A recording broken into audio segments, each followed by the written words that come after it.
Essula ey'omwenda. Naye tewali bakizikiza eri oyo eyali abonyaabonyezebwa. Edda yanyoomye ensi ya Zebbulooni n'ensi ya Nafutaali, naye mu kiseera eky'oluvannyuma agifudde ya kitiibwa awali ekkubo ery'ennyanja, emitala wa Yoludaani, Ggaliraaya ey'amawanga. Abantu abaatambuliranga mu kizikiza balabye omusana mungi. Abo abaatuulanga mu nsi y'ekisiikirize ky'okufa, omusana gubaakidde bo. Oyazizza eggwanga, oyongedde ku ssanyu lyabwe. Basanyukira mu maaso go ng'essanyu bwe liri ery'omu makungula, abasajja nga bwe basanyuka nga bagereka omunyago. Kubanga ekikoligo ekyamuzitowerera n'omuggo ogw'oku kibegabega kye lwe lugga lw'omujoozi we, obimenye nga ku lunaku lwa Midiyaani.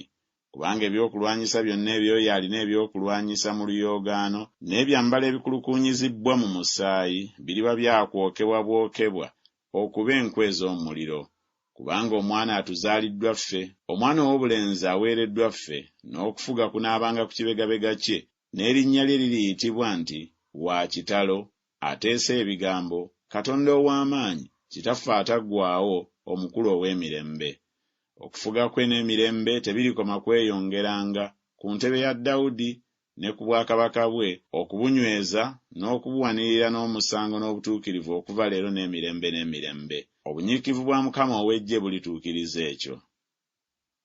Mukama yaweereza Yakobo ekigambo ne kigwa ku Isirayiri, era abantu bonna balimanya, Efulayimu n'abatuula mu Samaliya, aboogera n'amalala n'obukakanyavu bw'omutima nti, amatoffaali gagudde, naye tulizimbya amayinja amateme. Enkoma zitemeddwawo, naye tulizifuula ensambya.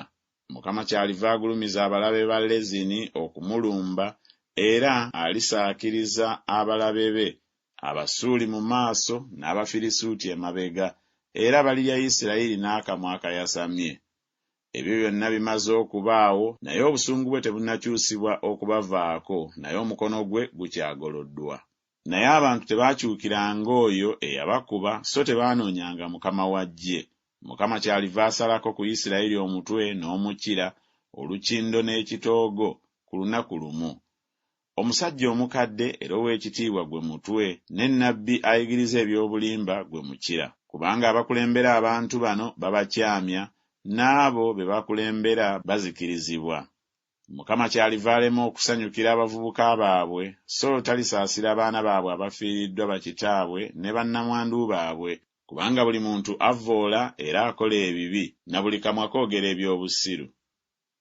Ebyo byonna bimaze okubaawo, naye obusungu bwe tebunnakyusibwa okubavaako, naye omukono gwe gukyagoloddwa.